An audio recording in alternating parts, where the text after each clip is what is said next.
જેટલા લોકો હજી કૌટિલ્ય વિદ્યાપીઠ તમારા કૌટિલ્ય જે વિદ્યાપીઠ છે હા એનાથી અજાણ છે અથવા તો કૌટિલ્ય જે વિદ્યા છે હા કહેવાય ને કે કૌટિલ્ય ઇટ સેલ્ફ વિદ્યા, હા તો એ શું છે ને એ તમે પહેલા મને આખું સમજાવો કે હા જેનાથી લોકોને ખ્યાલ પડે અને લોકો કનેક્ટ થાય. Hmm. What is Kautilya? Hey lovely audience, this is your host Akash Shukani and thank you for choosing this particular topic to watch. જો તમે આ પોડકાસ્ટ ક્લિપ માટેનો ફૂલ એપિસોડ જોવા માંગો છો તો તમે અમારી મેઇન યુટ્યુબ ચેનલ સ્કિલ જોગીને સબસ્ક્રાઇબ કરીને તમારી લાઈફ એન્ડ તમારા બિઝનેસમાં વેલ્યુ એડ કરી શકો છો.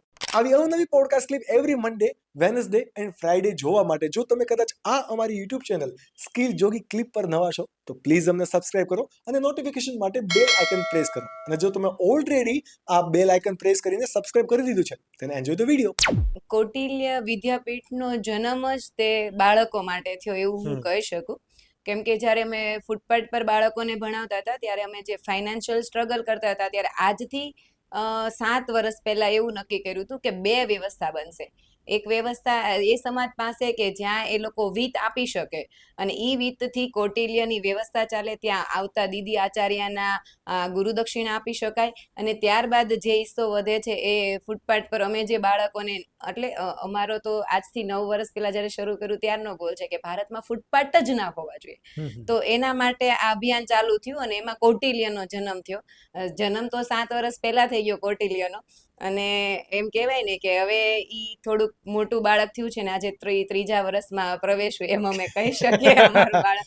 ડેફિનેટલી, પણ હું અહીંયા જસ્ટ ખાલી લોકોના રેફરન્સ માટે કહી દઉં છું, વિથ ઇન ધ સેન્સ કે ડોનેશનના ટર્મ્સમાં અને ગુરુ દક્ષિણા ઇન ધ સેન્સ કે સેલેરીના ટર્મ્સમાં, બીકોઝ હા અમારું જે ઓડિયન્સ છે ને બિઝનેસ ઓરિએન્ટેડ અને બિઝનેસ ક્લાસ હા ઓરિએન્ટ છે, હા એટલે એના ઇઝીનેસ માટે હું તમને કહું છું. બટ જે યસ કૌટિલ્યની તમે ભાષા કહો છો હા એ પ્રમાણે તમે પ્લીઝ ગો ઓન. હા ધન્યવાદ. તો એ બાળકોને જે વૈદિક આપવું હતું તો વૈદિક સાથે આધુનિક બંને મર્જ હોવું જોઈએ. જેમ કે આધુનિક નહીં કરે, કમળને તો રહેવાનું તો કાદવમાં છે પણ એની પર એક કેમિકલ છે જેના લીધેથી એની પર કોઈ પણ ટીપું પડે છે ગંદુ અથવા તો સારું તો એ ખરી જાય છે, નીચે પડી જાય છે.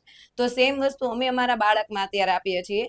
કૌટિલ્ય એટલા માટે છે કે આજથી 25 વર્ષનું જે નવ ભારત છે, જે પુનરુત્થાન છે, એ અમે જોવા માંગીએ છીએ કે 25 વર્ષ સુધી આ બાળકને અમે રાખશું અને પછી સમાજને આપશું તો સમાજમાં એ કેવડો બદલાવ આવશે. જો બે વસ્તુ હોય છે સમાજમાં, એક તો સાચું અને એક તો સારું. તો આપણે હંમેશા લોકોને સારું બતાવવા માટે જીવતા હોય છે, સાચું બતાવવા માટે નથી જીવતા. કે સારું લગાડશું ને તો એને આપણે ગમી જશું અને સાચું કહેશું ને તો ક્યાંક ને ક્યાંક તકલીફ થશે. તો એ નથી થવા દેવી. પણ અમે બાળકને એવું કહીએ છીએ કે જો અમે ખોટા હોય ને તો તમારે અમને પણ કહી શકો. એટલા માટે કૌટિલ્યમાં 2 વસ્તુ લીધી છે કે વૈદિક એવું હતું કે જે સાચું હતું અને અત્યારે સારું તો લગાડવાનું છે આધુનિકતા સાથે, પણ સારું એવું હોવું જોઈએ કે જે સાચું હોવું જોઈએ ને ભાવાત્મક હોવું જોઈએ અને ભાવથી બાળક જીવતું હોવું જોઈએ. અમારા બાળકો એવા છે, અમે એમ કહી શકીએ હકથી કે એ વૃક્ષ પાસે જાય, છોડ પાસે જાય તો એમને પ્રણામ કરે છે કે એ વૃક્ષ મહારાજ અમે તમારા ઉપર ચડીએ, એટલે એ એમ કે પાછા આમ કાન રાખે, વૃક્ષ મહારાજે હા પાડી છે દીદી કે હવે અમે ચડીએ છીએ. તો એ આનો મતલબ એવો છે કે પ્રકૃતિમાં કણ કણમાં ઈશ્વર છે, આપણે એવું માનીએ છીએ, બરાબર? તો એ કઈ સ્કૂલ આપે છે, કઈ શાળા આપે છે, તો એ બધાને જ આપવું જોઈએ. કૌટિલ્ય તો આપી જ રહ્યું છે. આ કદાચ આનો મતલબ એવો પણ છે, આજે હું અહીંયા બેઠી છું કે હરેક શાળાના હરેક બહેનો, જે દીદીઓ, સર ટીચર કહીએ, કે બાળકને કહે કે તમે એક પાન લ્યો છો ને તેને પૂછો એનામાં જીવ છે, એ હસતા હસતા આપશે એમ, એ ઔષધિનું કામ કરે છે. તો એ બાળક અમારું અત્યારે શીખી રહ્યું છે. ગૌ માતા પાસે જાય છે તો કેન્સરના દર્દીઓ તો સારા થવા ગૌશાળામાં કામ કરે છે અને આપણે આપણા બાળકને એમ કહીએ કે નહીં ત્યાં નહીં જવાનું, હા ગંદકી છે. ઈ 2.5 વર્ષનું બાળકને ખબર છે યજ્ઞોત્ર કરવા માટે, યજ્ઞ કરવા માટે આમ આહુતિ હોમાય, તો ઈ આહુતિ હોમવાની પણ પ્રોસેસ એને ખબર છે. 2.5 વર્ષનું 3 વર્ષનું બાળક શંખનાદ કરી શકે છે.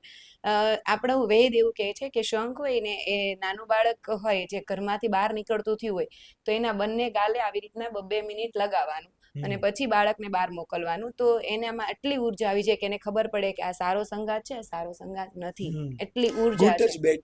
ખ્યાલ આવી જાય. હા હા, એ શંખમાં તાકાત છે. તો એ અત્યારથી અમે બાળકોને આપીએ. લાઠી, તો લાઠી શીખવાડવા પહેલા એને એ પણ શીખવાડવામાં આવે છે કે એ તમારું શસ્ત્ર છે, એની તમારે પૂજા પણ કરવાની છે, એનું માન સન્માન પણ જાળવવાનું છે ને ઉઠાવવાનું થાય ત્યારે ઉઠાવવાનું છે. તો ઉઠાવવાનું ક્યારે છે? તો એમ કે ગૌ રક્ષા માટે, સ્વરક્ષા માટે, સ્ત્રી રક્ષા માટે, રાષ્ટ્ર રક્ષા માટે, ધર્મ રક્ષા માટે અહીંયા તમારે લાઠી ઉઠાવવી જ પડશે. Definitely. અને તલવારે બાળક લે છે તો તલવાર પણ ત્યારે ઉઠાવવી પડશે. પણ અત્યારે તો લગભગ શાસ્ત્રાર્થ, તમારી જીભ જો મજબૂત હોય, તમારું જ્ઞાન જો મજબૂત હોય, તો તમે શાસ્ત્રાર્થમાંથી જ લોકોને હરાવી શકો. અને કૌટિલ્યનું મેઇન કામ એવું છે, કાર્ય ઈ અમે કહી શકીએ કે અત્યારે બે વસ્તુ હોય. લોકો, જે તમે સ્કૂલની વાત કરી, એ શિક્ષા પાછળ ભાગે છે, જ્યારે કૌટિલ્ય જ્ઞાન અને શિક્ષા બંને પાછળ ભાગે છે. જેમ કે આપણો ભારતીય અને સંસ્કૃતિ એવું કહેવા માંગે છે, ભારતીય સંસ્કૃતિ, કે પુનર્જન્મ જેવી કોઈ વસ્તુ હોય છે અને હકીકત છે. તો અત્યારે કદાચ હું અહીંયા બેઠી છું અને મને ઈશ્વરે આ કાર્ય માટે નિમિત્ત બનાવી છે, તો ક્યાંક મારા પૂર્વજન્મના કાર્ય એવા હશે અને અત્યારે પુનર્જન્મ મને મળ્યો છે, તો હું આ કાર્ય માટે નિમિત્ત બની છું. એ માટે તો ખરેખર ઈશ્વરનો આભાર વ્યક્ત કરું છું. પણ મારા બાળકો, અમારે ત્યાં આવતા દરેક બાળકો ફરીથી આ કાર્યમાં એવી રીતે જોડાય કે એનો આ જન્મારો તો સફળ બને, પણ બીજો જન્મ પણ સફળ બને. એ થઈ જ્ઞાનની વાત. હવે તે શિક્ષા, તો શિક્ષા છે ને બાળકોને આ જન્મ જીવતા શીખવાડે. જેમ કે એમાં વૈદિક ગણિત આવી ગયું, વિજ્ઞાન આવી ગયું, આપણી 4 ભાષા આવી ગઈ, સંસ્કૃત, ગુજરાતી, હિન્દી અને અંગ્રેજી, 4 ભાષા પર બાળકનું પ્રભુત્વ હોવું જોઈએ, એ બધું. અને આપણા જે ઇતિહાસના આપણે મહાપુરુષો કહીએ, એ બધા, મહારાણા પ્રતાપ, ઝાંસીની રાણી, શિવાજી, બધાને શિવાજી જોઈએ છે, પણ કોઈને જીજાબાઈ નથી બનવું. આ હકીકત છે.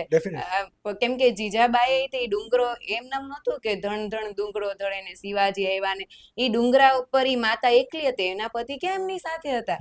અને છતાંય તે એને ઈ દીકરાની કેળવણી એવી, ઈ દીકરાએ રમતમાં એના મિત્રને જીતાડવા માટે ખાલી હારી ગયા હતા, યુદ્ધ કરતા હતા. નાના શિવાજી નાના હતા ત્યારે રમતમાં હારી ગયા હતા. એના માએ બોલાવ્યો, એક જ ઝાપટ મારીને પછી કે શું કામ માર્યું, પૂછ શિવા. તો શિવાએ કીધું કે શું કામ માર્યું? માય કે તારે રમતમાંય નથી હારવાનું, ત્યારે સ્વરાજ મળશે. અને આપણે ચોરીક વાગ્યો, રે મારા દીકરાને વાગી ગયો, રે લોહી નીકળો, રે આવું. અરે કાંઈ ના થાય. તમારે બાળકને વાગ્યું હોય તો, કૌટિલ્યના બાળકો છે, લોહી નીકળે એટલે કે દીદી જો લોહી નીકળ્યું છે, પણ અમને કઈ થતું નથી, અમારા અંદર હનુમાન દાદા છે. તો એ ખુમારી દેખાય છે. અને ખુમારી આજથી 25 વર્ષ પછી અમે નવયુગ, નવ ભારતને અમે આપશું.